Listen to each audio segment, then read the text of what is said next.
Hello everybody, I am Alak Niranjan Singh, former Indian Economic Service Officer.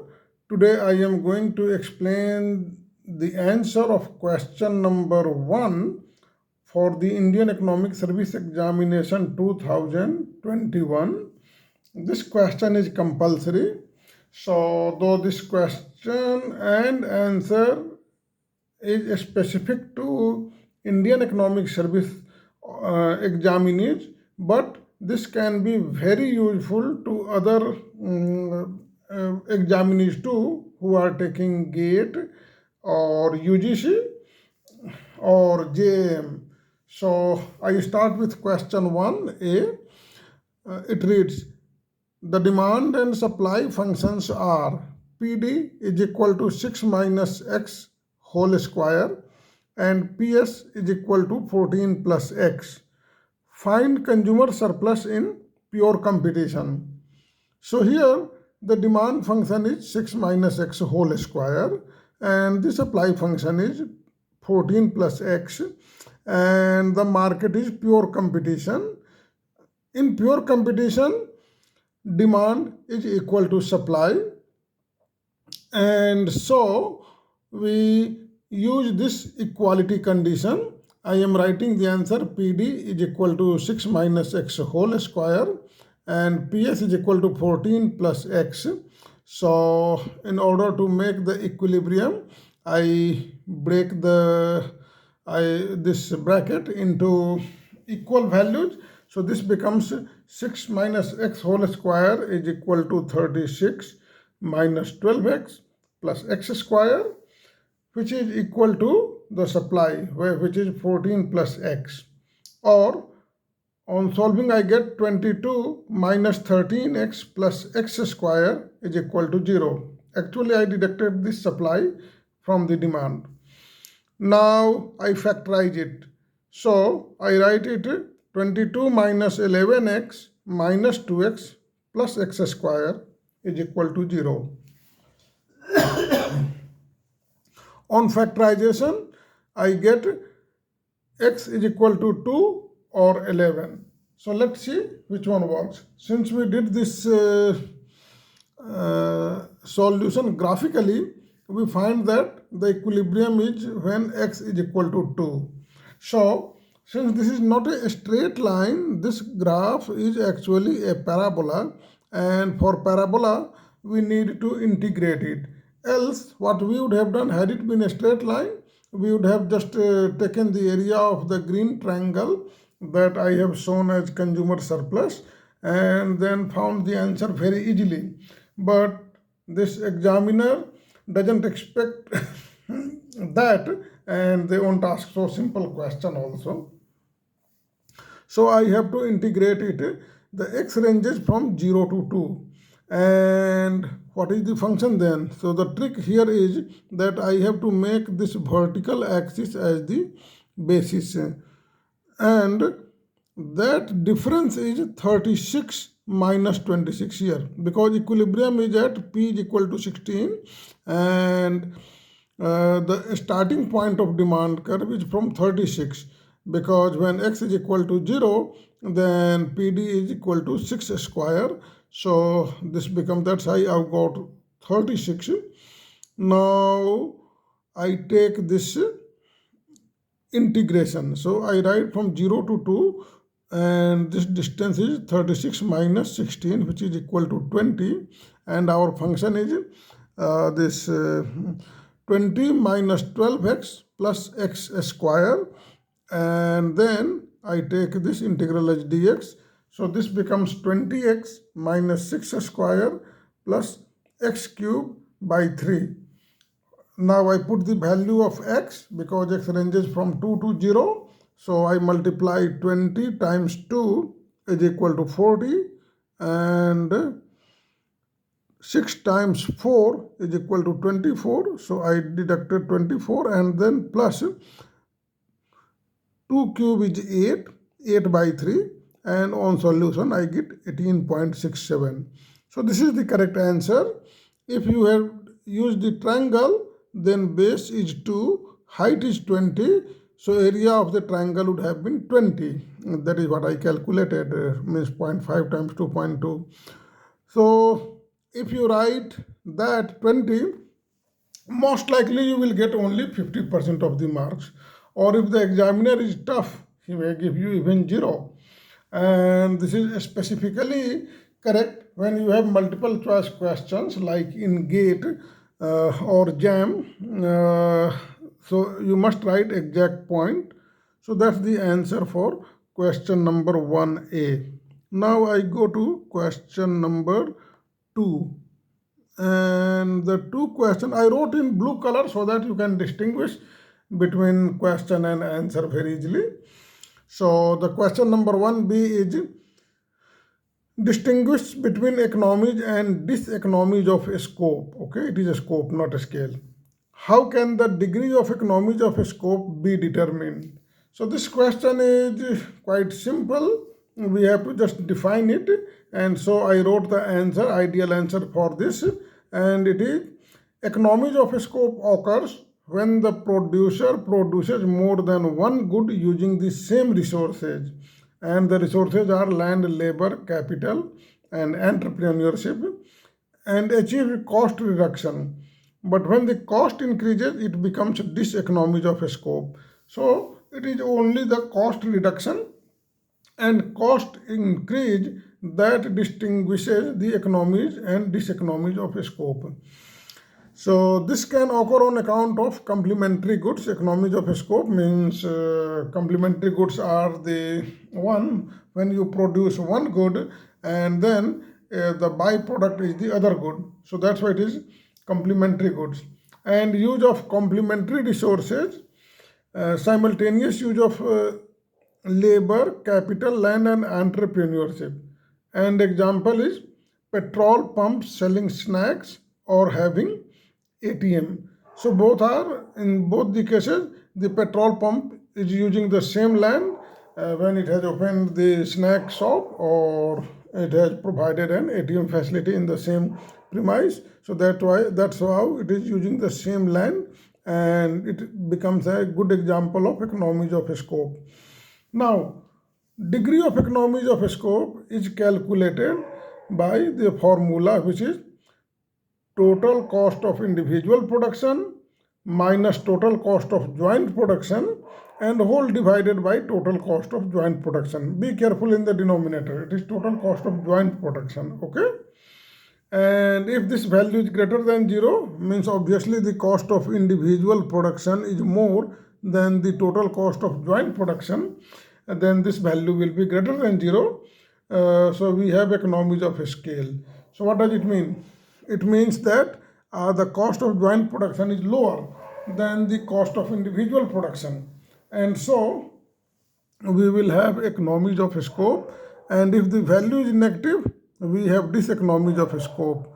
So my answer ended here, but I will give some more explanation that one of the good examples of use of complementary resources is the cultivation of cropping in Mexico. They are called it cropping three sisters, and those three sisters are maize, then a bean, and then squash. So when they plant these crops simultaneously, and when maize grows, it becomes taller, the vine climbs on it. The vine gets the support of the maize and it produces more fruit, while the maize gets fertilized with the help of vine, and then maize production is also more, and this squash fixes nitrogen for both, so that also helps in more production of both these outcomes. And this squash is saved from insects and pests because of maize, so there is more production of squash. So that way this is called the cultivation of three sisters. However, you don't need to write this because this is only for 5 marks, and the answer will be very long. So that's why I didn't include it in the example, or I didn't write it in the answer. I just told it for your memory and better understanding. Now, one thing to understand is when will this economies of scope happen? And that will happen mostly from entrepreneurship failure. Means the owner of the petrol pump, though established this shop, but he's not able to manage it. He's a lazy guy, or he just cannot handle both the jobs. In that case, if you'd have opened a shop somewhere else and hired a manager and operated it there, it might have saved economies. So that way, most of the time, the diseconomies of scope happen because of the failure of the management. Though it can happen also that it may increase risk, like this. Instead of selling confectionery, the petrol pump may start selling cigarette, and that can cause fire. Someone lifts the cigarette and may cause fire by accident or by mistake, and that can also increase the cost, resulting in diseconomies of scope. So that's all for this question. Now I go to next question.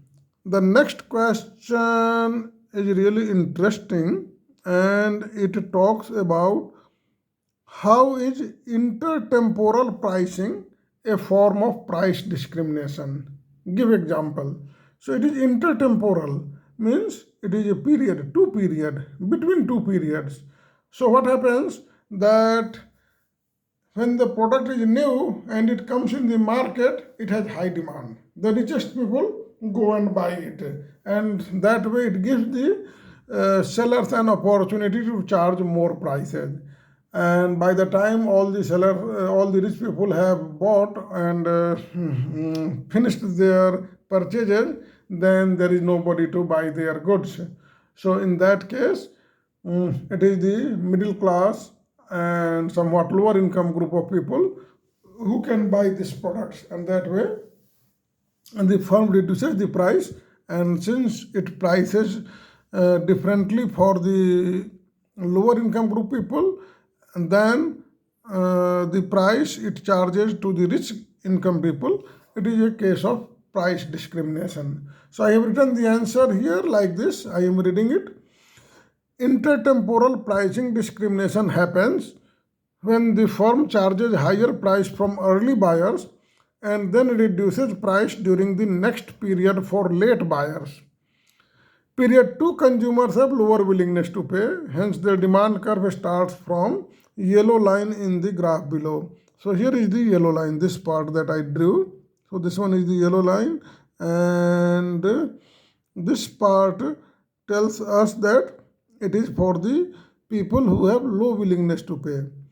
So what is the result?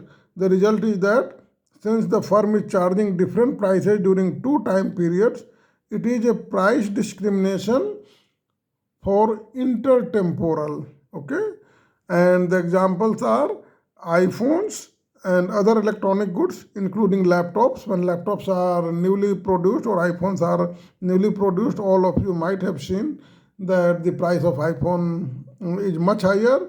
But when time passes, like 3 months or 6 months, companies reduce the price. And if the iPhone is maybe 2 years old, then you may get it at throwaway prices. So by this discrimination, the additional profit is here. Here is the marginal demand curve, and marginal revenue curve is this lower, and marginal revenue is equal to marginal cost, gives the equilibrium for group 2, and group 1 the same. And that way the firm earns this additional yellow area profit from intertemporal price discrimination. Now I go to next question, and that question is the case of a monopsonist. So monopsonist is a firm that buys, or that is the single buyer of the factor. Normally it is labor, but it can be anything. And in our Indian case, railway is a monopsonist, because the railway has there is only one railway that buys railway parts. It may not be a monopsonist in the labor market, but it is monopsonist in many input markets. So for a monopolist, the question is, for a monopsonist, what is the relationship between the supply of an input and the marginal expenditure on it. So the relationship is very simple. The relationship between supply of input and marginal expense for a monopsonist is that marginal expense is always greater than the supply cost of input as shown in the graph below. So I took the example of labor, and here is the black line, that is the supply curve for labor. And since the monopsonist is the single buyer, so he has a marginal expense curve. Means when he hires first labor, he won't pay this wage, he will pay the middle wage between 0 and 1 because he is a monopsonist. Then for the second buyer, he would pay this wage between 1 and 2 for the second, but first he will pay the wage lower, 0 and 1. Means for the first, the wage paid would be uh, this part. Means this is the first hiring, no, so he would pay the mean wage, which is here, and for the second he will pay this wage. So that way his average wage is only which will end at 1. He will not pay this wage, the market will pay this wage, but since he is a monopsonist, he will pay lower wages than what the market pays. So that way he has a marginal expense curve which has twice the slope of the supply curve of labor. And the question is, that's it, means what is the relationship between, and his equilibrium will be where the marginal expense is equal to his demand curve for labor.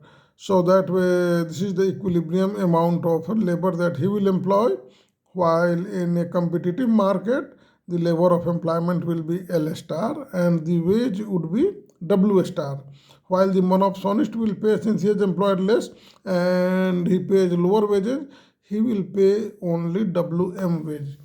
So the relationship between the supply of an input and the marginal expenditure is that marginal expenditure is twice the supply of input if the supply curve is linear. Otherwise it will always be more than this supply price of the input, though not necessarily twice. Okay. Now I go to question number 1E.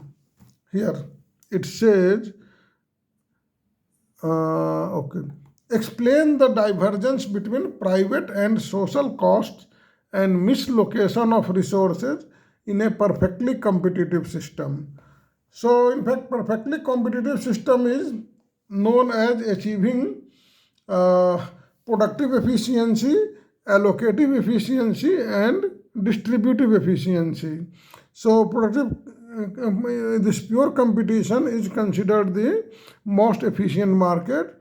But when there are social costs, means like externalities, I am using it, since it is social cost, so I am using it as a negative externality.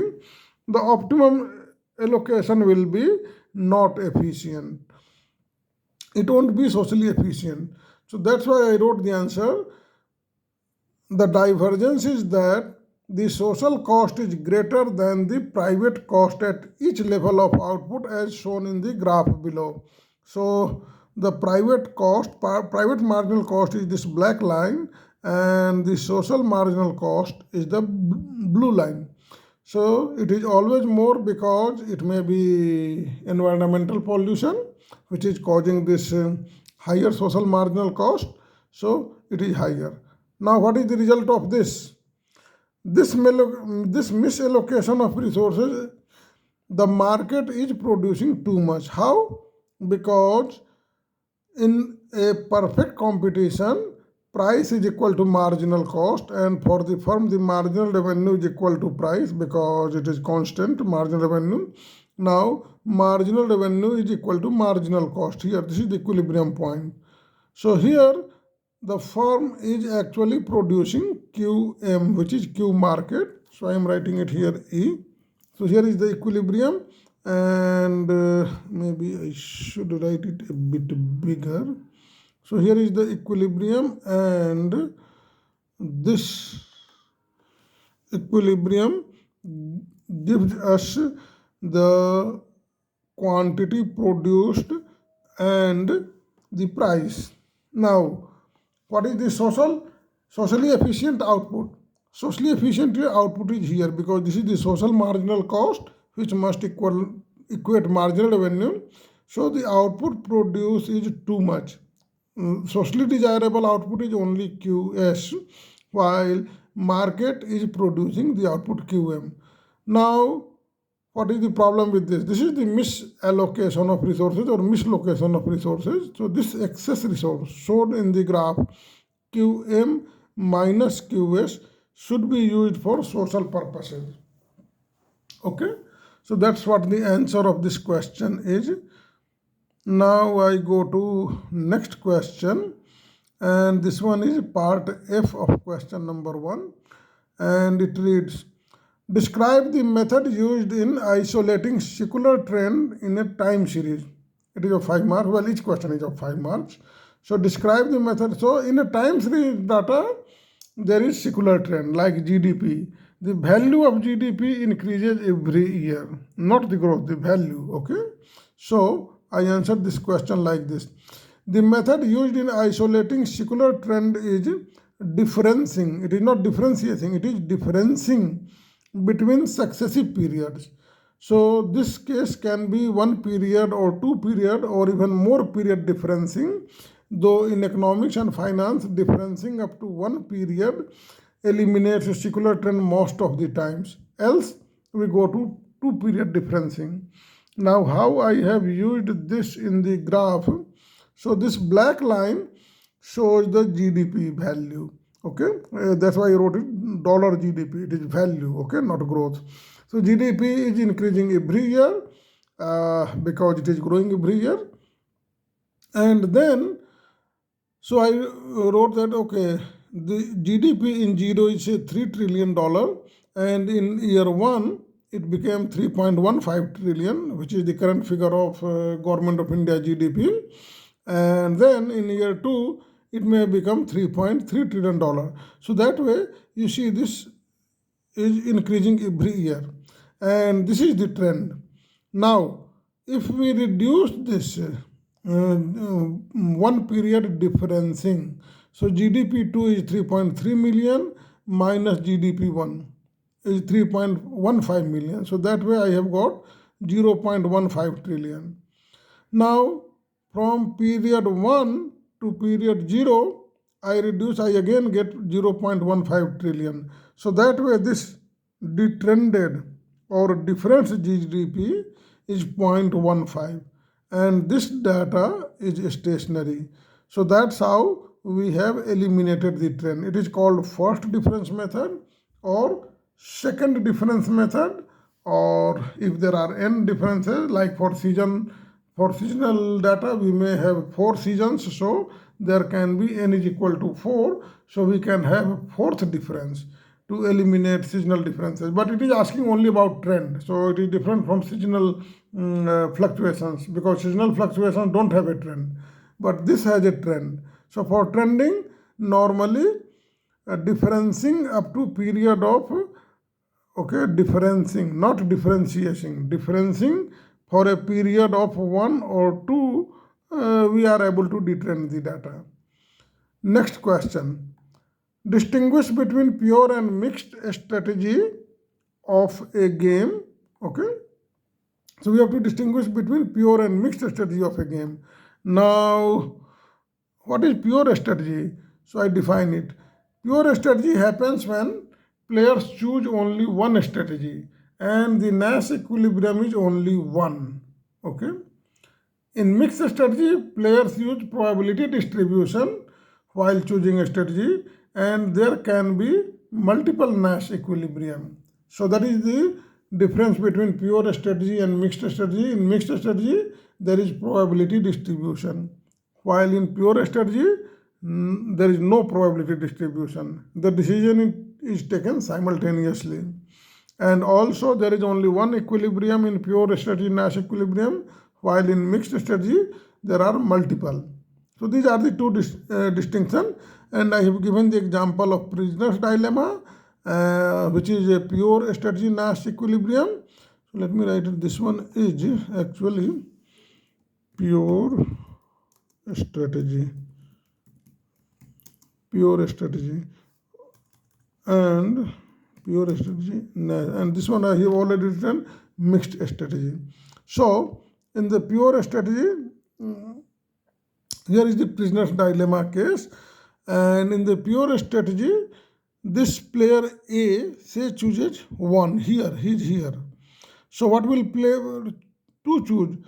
It is the case of punishment. So if you don't know about prisoner's dilemma, then the story is like this: that two criminals are caught for committing a crime, but those criminals are caught on the basis of suspicion only. The police doesn't have evidence. So when the police doesn't have evidence, the police knows that the court will leave them and they will go scot free. Well, that's quite bad situation. The courts should will have to leave and these criminals will go away. Now the police thinks that, well, how to get the evidence, and this is known to the criminals as well. The thieves also know that the police doesn't have evidence. Now how to what to do?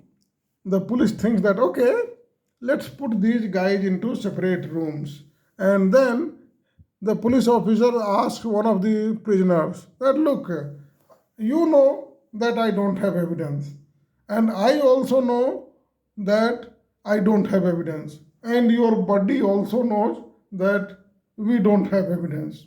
So if you cooperate with me and your buddy doesn't, then you will be considered a nice person who did it because his buddy said so. So that way you will be free, while your buddy will get 20 years of jail.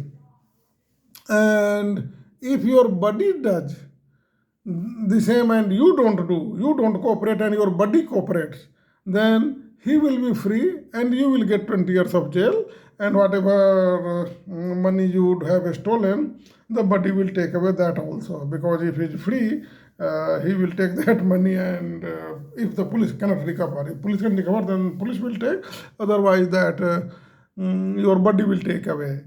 So now here is a problem with him. Can he trust his buddy? And that's what this pure strategy Nash equilibrium is. So let's say that player A chooses one. One means no cooperation, and no cooperation means that is strategy A. So I can write it here as NC as well. NC, no cooperation, and this one is cooperation. So here I will write C, cooperate.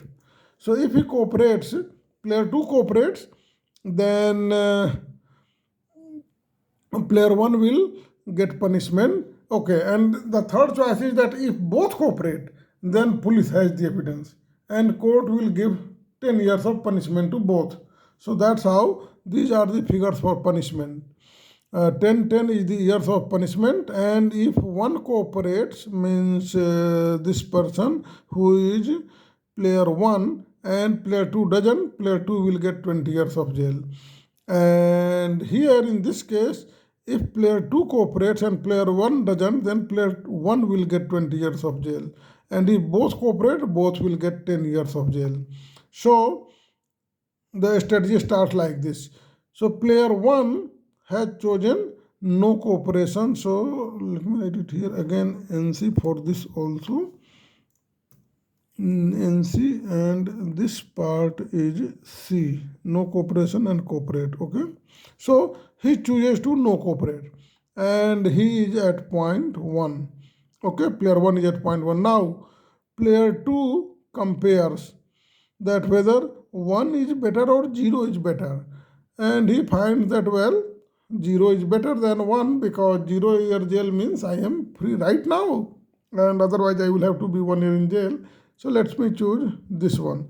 So player 2 chooses not to cooperate. Oh, sorry, this should have been cooperate and no cooperate. Okay, let me erase this part. So this one is cooperate, and this one is actually don't cooperate or no NC. And so this one will again be cooperate, and this one will be NC. So let me write it like this: cooperate and okay, I will have to delete this as well. So cooperate and no cooperate. Now how it works, let's do this. This one is NC, no cooperate, and this one is again NC. So I write here NC. Okay, so if the player 1 chooses to cooperate and player 2 chooses whether to cooperate or no, and he feels that, well, 0 is better than 1, since 0 punishment is better than 1 year punishment, he chooses to no cooperate.